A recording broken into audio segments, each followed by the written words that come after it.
Guys, for today we're going to talk about different people involved in the production or what we call the production team. First, let's talk about the producers. So generally, the title producer is given to people in charge and helps put together any project. Okay, so producers are divided into several categories or several titles, like the executive producer, the line producer, the associate or assistant producer. In a way, executive producers may be responsible for the financing of the program or may be the one who financed the program altogether. Okay? They are the ones who may have sold the program or they are placed there by the network or a station to oversee a particular program or series. They are the ones who make the deals and set the budget and has the say in the hiring of the personnel. So in a way, an EP or an executive producer is one of the leadership or one of the heads of the leadership of the production. Next, we have the line producer. The line producer answers to the producer, executive producer, and production executive. Okay. They take care of the day-to-day operational problems and acts as a liaison for the executive producer. So they are in charge of the day-to-day operations. Now, the executive producer, for example, may visit the sets periodically, but it is the line producer who actually is there on a daily basis. Next, we have the associate or assistant producer. Now, they work with the producer on specific parts of the program, meaning they can have or they have several number of assistant producers that are in charge of different facets or different aspects of the show. For example, in one particular segment, there is a producer or there is an assistant producer for that.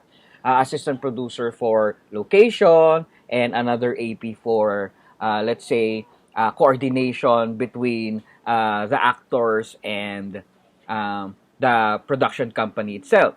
So, assistant producers are basically people that coordinate with the producers in different aspects of the production. They are often responsible for making sure that the contracts are complete and that the documents are filled out and filed. They also call contacts and find certain people to help with the production process. And then you have the production executive, what we call the executive in charge of the production. So they are concerned with the financial state of the productions. So they are the one who negotiate rentals, who draw up contracts, and in some instances, they offer creative solutions to production problems. Of course, we have the director, the person who is creatively the head of any project. So they are the person who creatively visualizes the script or event. Okay, the director must be able to effectively communicate their vision to the crew, and of course, during filming or during the live show, he or she calls the shots during the production. Okay. The role of the director involves advising, guiding, and coordinating the various members of the production team and approving the anticipated treatment. Okay? In a way, they must be team builders. So, and they move the crew towards one particular vision. It's that the vision of the director. Okay. Now, under the director, of course, is the assistant director. Okay, of course, the assistant director is the one who assists the director. He or she may be tasked to supervise pre-rehearsals, location organization, and similar events on the director's behalf. Okay? In a live production, the AD is in the control room during the production. And he or she may be responsible for lining up shots, graphics, and other recorded elements And in a way, the assistant directors anticipate what the director needs. Okay. Now, in several different productions, there may be uh, a number of different assistant directors also. So maybe you have AD1, AD2, and AD3. So in a way, AD1 is the one who really is connected or is advising the director on the schedule, on what comes next, etc. Now, AD2 may coordinate with, let's say, the actors or may coordinate with the stage. AD3 may be the ones who are, let's say, in charge with the technical stuff. So, it depends on how large or small the production is. Now, um, in live production, we also have the floor director. The floor director is the director's primary representative and contact on the studio floor. Now, often, when the director has an instruction that he wants to relay or that she wants to relay to the stage, now he primarily talks to the floor director. Now, the FDQs, the performers, and direct the floor crews. Okay? He or she reports directly to the director. Next is the technical director or the TD. Now, the TD sits next to the director in the control room and is responsible for operating the production switcher or in our case, the TriCaster. Now, the TD may also serve as the crew chief and he or she reports also directly to the director. Now, the TD is a very important position, especially in the control group. He or she is the one who controls the feed from several different cameras inside the studio. Next is the lighting director. Of course, as the name suggests, he or she is responsible for designing, arranging, and controlling all the lighting treatment, both technically and artistically, in live programs. Of course, we have the PA or the production assistant. Okay, the PA is in a way the entry-level position of people if they want to go to the production industry. Okay, a PA can have several different tasks depending on what task they are assigned to. Okay, in a way, they help the director and the producer with any of the production needs. The responsibilities may include making copies, sometimes coffee runs, sometimes they direct or they cue in the people from the stage, and sometimes they actually serve as the buffer, okay, from the perspective of the production crew. Now, in a way, the PA is the first job that you're going to take. Sometimes, OJTs or on-the-job trainings are given the PA position to experience what it feels like inside a live production. Of course, we have also the makeup artist. Now, as the name suggests, they design, prepare, and apply makeup on talents. Okay?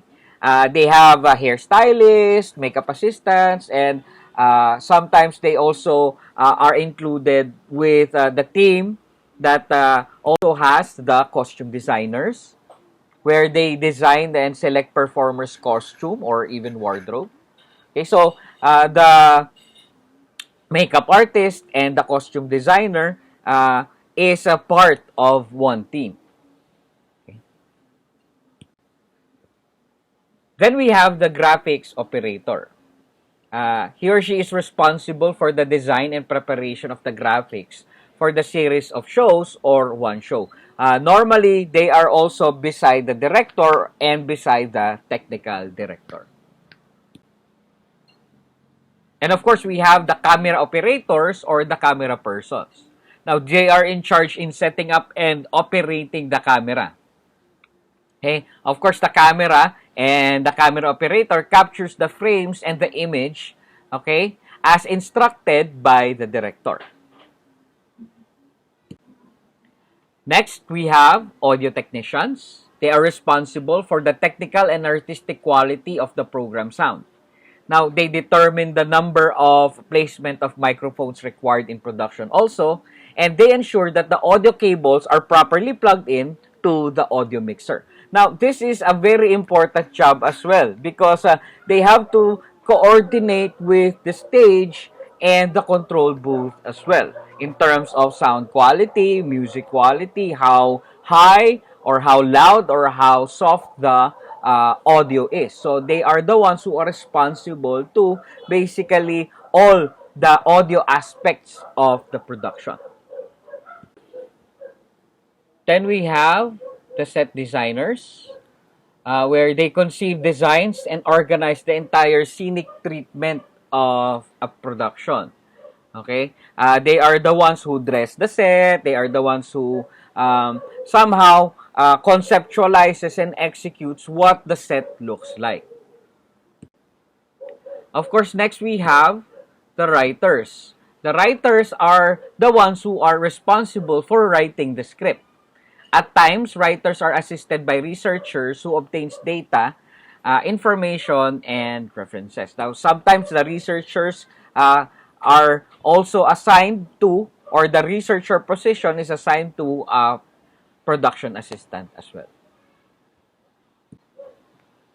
Of course, we have the editor, where he or she selects, compiles, and cuts video and audio to produce programs. They may assemble clips into segments and those segments into programs, or may correct mistakes that occur during the production process. So the editor, of course, editing happens in preparation for a live show. So there are, of course, several edited video products that need to be prepared beforehand before you actually go into a live production. And of course, we have the people in front of the camera. They are called the talents. Okay? Those who are heard or seen on television. Now, there are several different kinds of talents. And they are actors. Of course, actors work from an established script, and basically they play a role and create a character for the audience. Okay? They have to rehearse, of course, before the production. Then you have the performers. A performer is a term used to describe people who appear in front of the cameras as themselves. This group could include interviewers, announcers, hosts. Performers address the audience directly through the camera using scripted, semi-scripted, or unscripted material. Now, performers can also be dancers. Performers can also be anybody that appears as themselves in front of the audience. Then you have your anchors. Now, anchors sits at a desk or table and provides consistent talent that pulls the show together. Okay, generally opens the show and introduces on-air talent such as reporters or other in-studio talent, and then ends the show. So an anchor is placed there by the production to basically put the show together in front of the audience. Okay. Lastly, we have guests. Okay. So guests are invited personalities, specialists, or members of the public, usually people without experience in front of the camera. Okay. Guests could include interviewees, contestants, or people who want to address the audience. Okay? So, all those people that are part of the production team is essential. Okay? And always remember that when doing a live production, everybody must be present during rehearsals or during production meetings. Why? Because every single detail of the production will involve members of the production team. Okay? Now, everybody must be in sync, and everybody must be cooperative with each other to pull off a good production or a good show. In that note, that ends my short lecture on the production team. Together we pass, divided we fail. Thank you very much for watching, and please take care.